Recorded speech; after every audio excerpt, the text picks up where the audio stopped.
So let's talk about packs. So obviously a pack has got to carry your gear and it's got to protect it from the rain, and it needs to be comfortable. So other considerations are the capacity. That's both the volume to actually contain all the gear that needs to be carried, and is it sufficiently strong that it can handle the weight without ripping apart.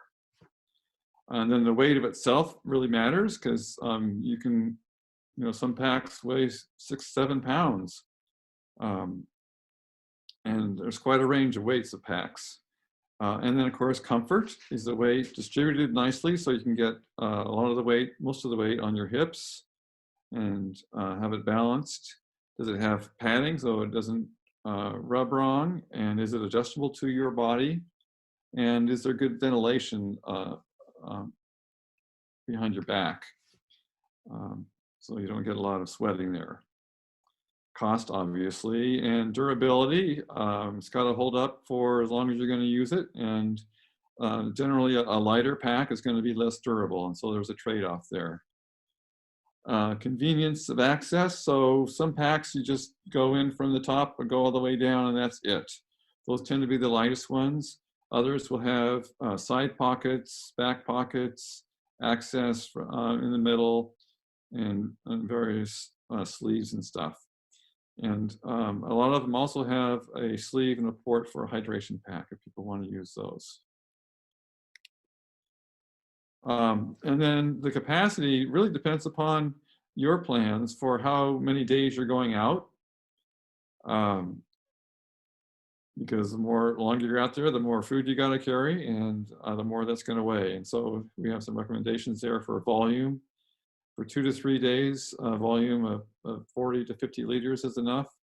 And probably a capacity of 20-25 pounds is fine. That's a very light pack. If you want to go out for a week, then you need a 60 to 80 liter capacity, up to 35 pounds of weight. If you're doing some climbing, then you ought to add another 10 liters and 10 pounds of volume and weight capacity for your pack. And if you're going to be going a long ways between water, where you need to carry an extra gallon of water, then you need to add, I can't read everything. Yeah, 4 liters and 8 pounds for a gallon of water.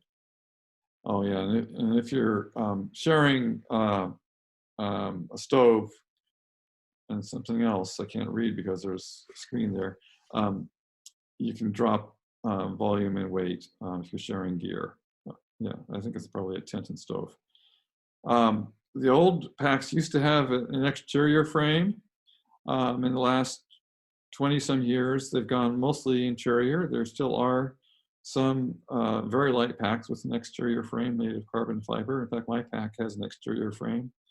And there are some packs that are frameless. They are based on the principle that you fill your pack with your gear, and the gear itself will provide enough stiffness that most of the weight can be carried on your hips rather than your shoulders, which is what you want.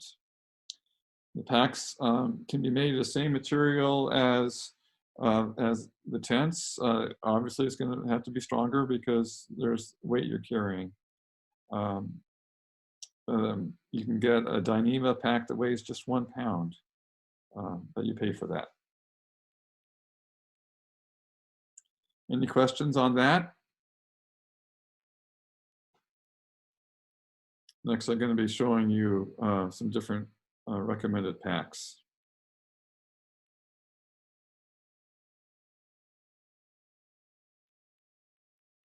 Okay.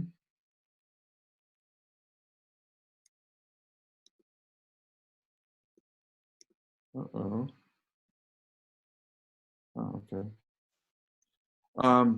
Yeah, so you can get your packs at REI or you can get them elsewhere.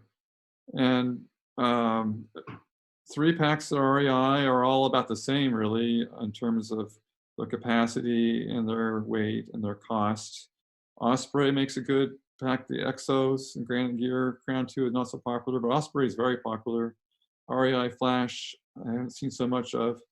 but they're all pretty similar packs. And nice thing about REI is you can, well, when the store was open, you could go and try out a pack because you really want to test out, see how it fits. They have bags of beans that they can put in the pack, so you can have a simulated loaded pack on your back and you walk around and see how it feels. I would recommend that you make your pack purchase last after you've got all your other gear, made all your decisions. That will determine both the weight and volume that you're looking for. And those are, yeah, fairly modest capacity packs. Well, 60 liters for that crown gear, that's pretty good. Then there are other packs that are very popular on long hikes that are not available at REI. The ULA circuit has a fairly high capacity and about similar weight. I have a Z-Packs Arc Haul, which is quite a lot lighter, but plenty of capacity in terms of volume, not so much in weight. It's a very comfortable pack. I used it on the Pacific Crest Trail, and I've used it on other trips too, and I've used it on for hauling more than 30 pounds, and consequently the waist belt started ripping out on my last trip last summer.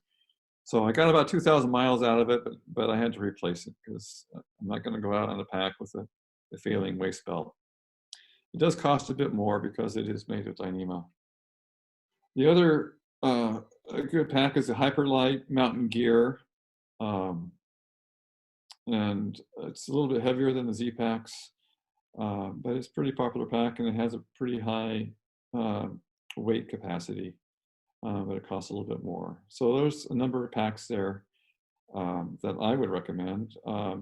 Jay, do you have any that you prefer? My largest pack, which I think is a 55 liter, is about a 20-year-old North Face pack, and I'll admit it's a very heavy pack. As far as current ones that I've used, I actually don't mind Eddie Bauer packs. Are usually reasonably priced, and anymore I probably hike with about a 35 to 40 liter pack. I think it was about $120 to buy it new. Mm-hmm. What's the volume on that? Steve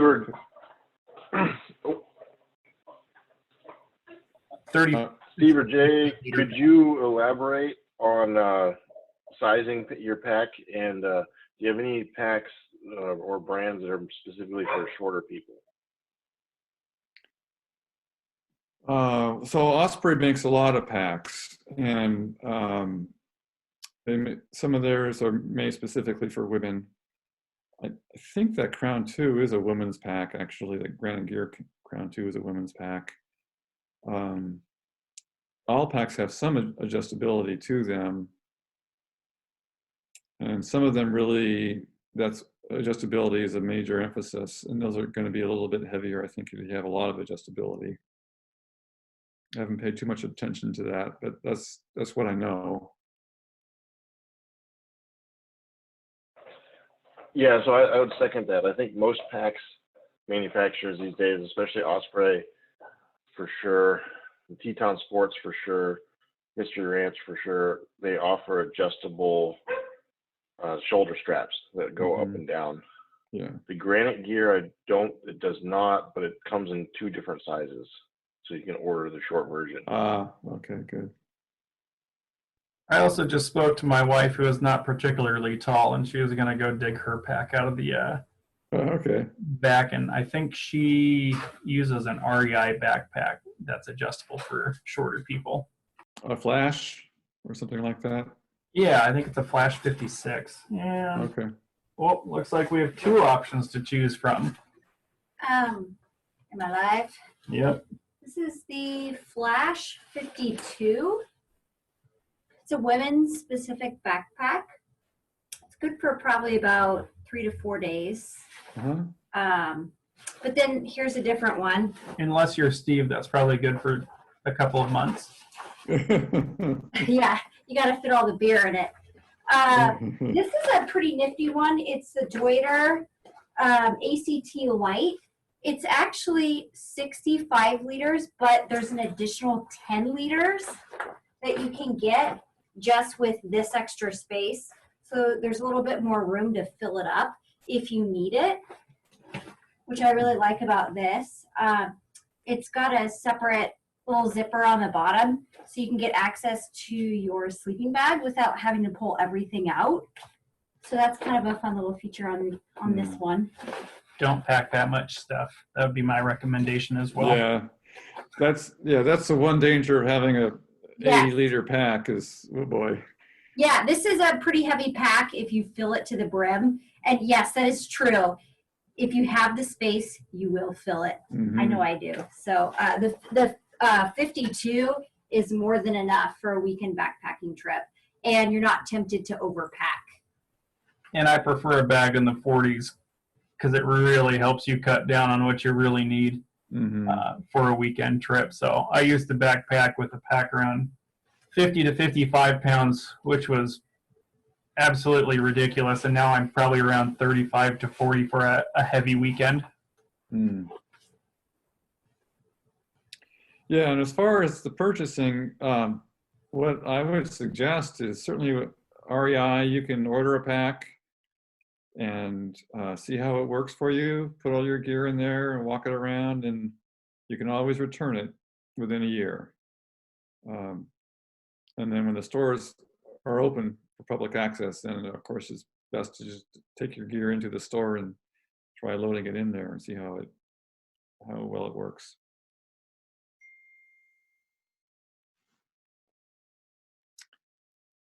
Any other questions?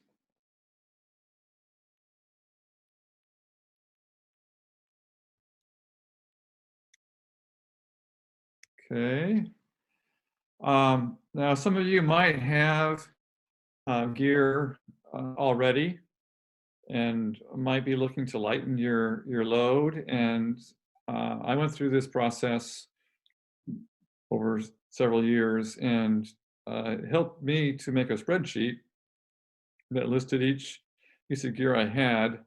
And then I considered different alternative lighter pieces of gear, and I would put the weight of the current piece and the new piece, and then the spreadsheet would tell me the difference in ounce, show the cost to the ounce, to decide whether it was really worth that extra money to save that many ounces. And I don't know, picked a number of maybe $20 an ounce or something, because I figured I was going to use it for 3,000 miles. I was willing to spend up to $20 an ounce. And of course, that depends upon how much money you have. But that's one thing that helps you decide which gear is worth replacing. As you see there, I have a tent footprint there that I used to use, just a piece of plastic, and it weighs 6 ounces. And I thought if I could forego that saves 6 ounces off of my pack weight. So you can do that for all your gear. And of course, it adds up the spreadsheet will add up the total cost of all your gear, the total weight of all your gear, and the total cost of all your potential investments. So I have that spreadsheet available. If you want to send me an email, I'll give the email at the end. But you can make it up yourself if you want. So Steve, I think one of my main takeaways here is the understanding that your big three are where you get multiple ounces per dollar by spending a little bit more money. That's right. You can save a lot of weight on your pack with those 3 choices. And then when you start talking to stoves or first aid kits and stuff like that, you may spend a lot more money and not necessarily get that much cheaper weight or lighter weight. That's right.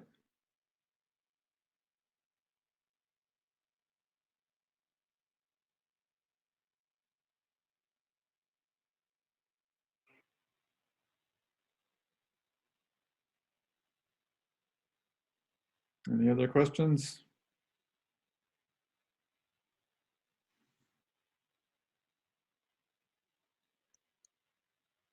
Okay, well, and to summarize then, so you have this decision to make about which gear pieces to get, and think about the function of that gear, the cost, the weight, the durability, And we gave you some specific recommendations and offer you a spreadsheet that could be useful to guiding those decisions. And I'll close with a list of some sources here. REI has this expert advice on hiking section, and Clever Hiker is good, and Outdoor Gear Lab also gives you some nice gear reviews. And you can contact me personally if you have some questions that come to mind later, or if you want that spreadsheet. I was going to ask you, Steve, do you want them to contact you, or do you want, would it be okay if Casey sent a group, I don't know what Casey's using for group email, but sent a group email with your spreadsheet? Yeah, so I can do that too. That'd be fine. Yeah, that might be easier. Yeah, because I see a couple people have commented on it. I know I would have loved it when I was in the class too. So Okay. it's a great tool. Okay, I'll send it to Yeah, Casey. Steve, for sure. If you send that to me, I will send it out with our next email, and I will put it in a Google Drive as well. Okay, good.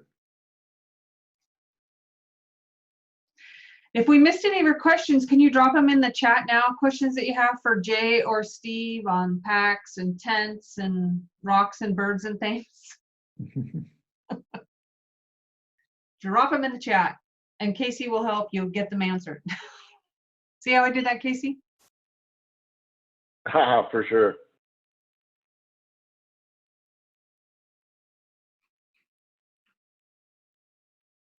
It is kind of weird because with REI not open, like this is when I was going in there and looking at things and taking down notes. And of course you can shop online all you want, right? But the people at REI are so knowledgeable that it was very helpful for them. And it was expensive. I tracked the cost, and then I stopped tracking the cost for it. But the ounces, at least you know that you know, right? It's awareness. But I also was in class with a couple gals, and Perry, she's just wicked smart. She made things, she found things at yard sales and tried out this tent. You know, she bought a tent for $25 just to see what it was like. Mm-hmm. You know, and so I don't think that's a bad way to go. Yeah, there's a lot of stuff on eBay. Mm-hmm. It's in good condition. A lot less. Some of it's almost new. Yeah. And when and if REI has their, I don't know what it's called, help me out. Maybe Jay knows, their backyard sale, what's it called? Parking lot? Garage sale. Garage sale, yeah. Casey and Steve, and I got a couple questions in here. Copy of the PowerPoint or presentation. How do they access the class recording? There's the question, Casey. How do they access that? Are we still working on that? Yep. So no, they are currently up on the Google Drive right now. Okay. So I send that weekly follow-up email on Wednesday. It's kind of a long email because I summarize everything, and it has the next class information as well. But if you scroll all the way to the bottom, there's a resources section that has the link to the Google Drive, and it has the link to extra videos and articles and interesting things that are very valuable at. Okay, so watch the email, and there will be a link to a Google Drive that you've all been given access to. Has anybody gone in and accessed that so that we know the link is shareable and working? Has anybody gone in?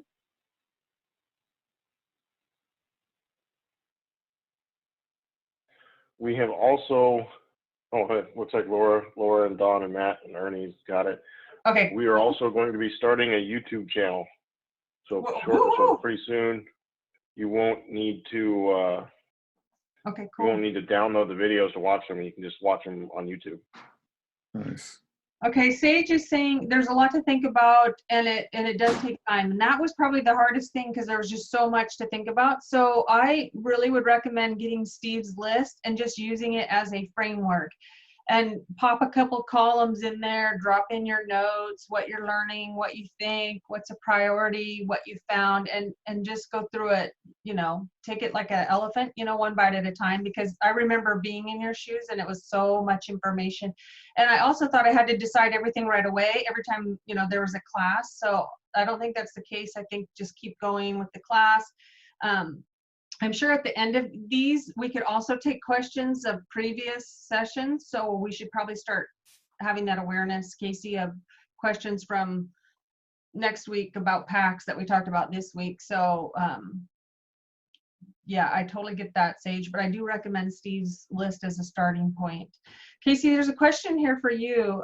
We have hammocks and not tents. Would we need to buy a tent for the final class?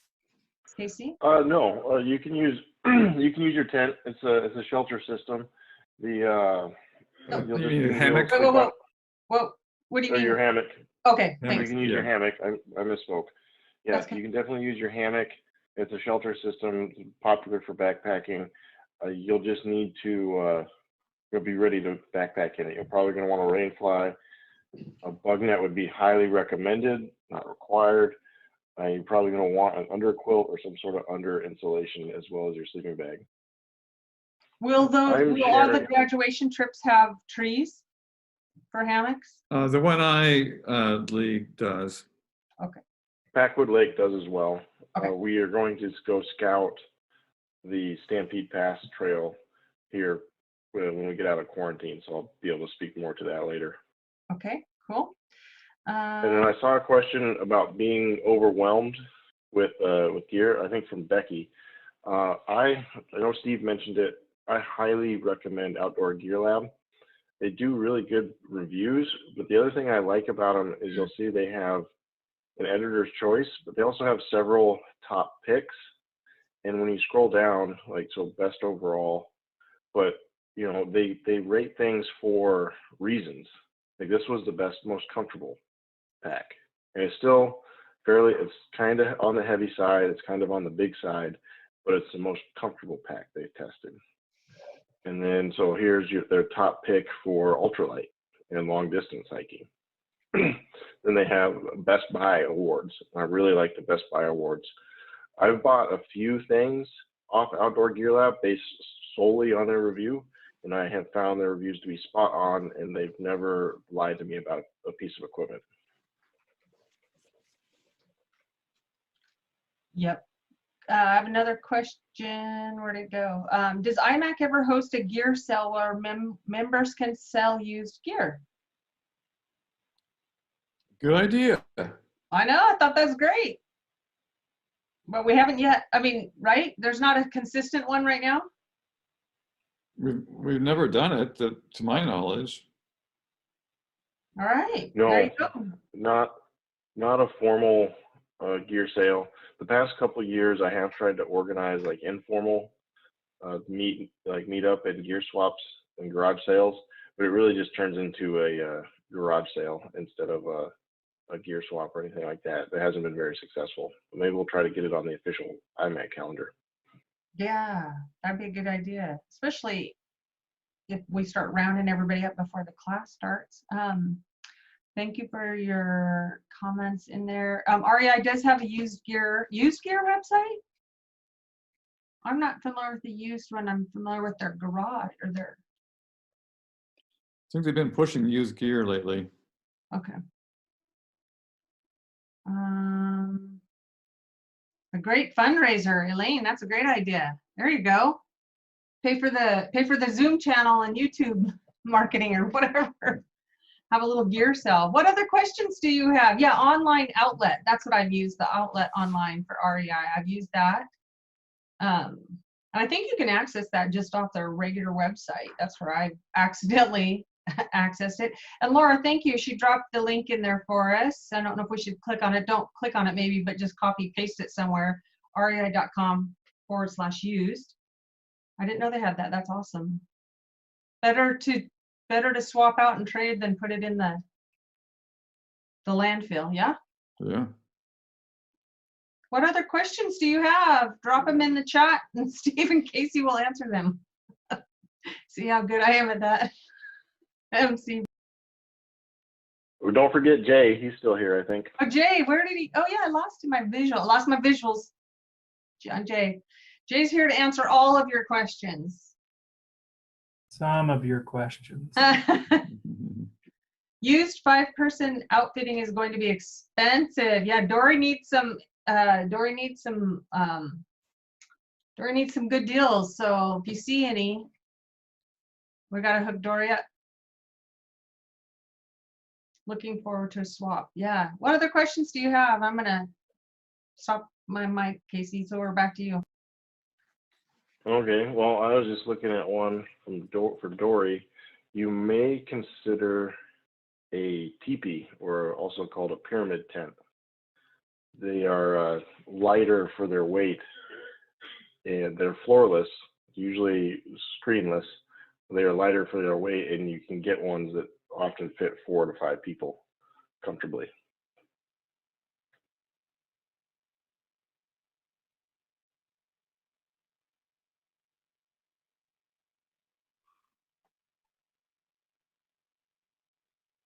I have a 2-person tent that I haven't used for a good 10 years, and I should probably sell it if someone wants a cozy two-person tent. It's a walrus.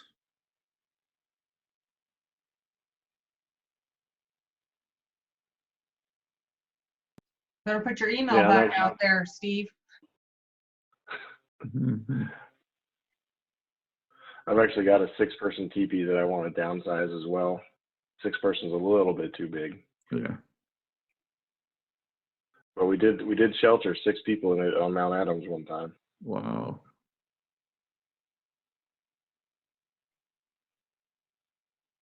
Woohoo, look at the nice comments are coming in. Thank you guys. I'm so glad everybody could be here. How fun is this? Gonna be shopping this week. Thank you all for your questions.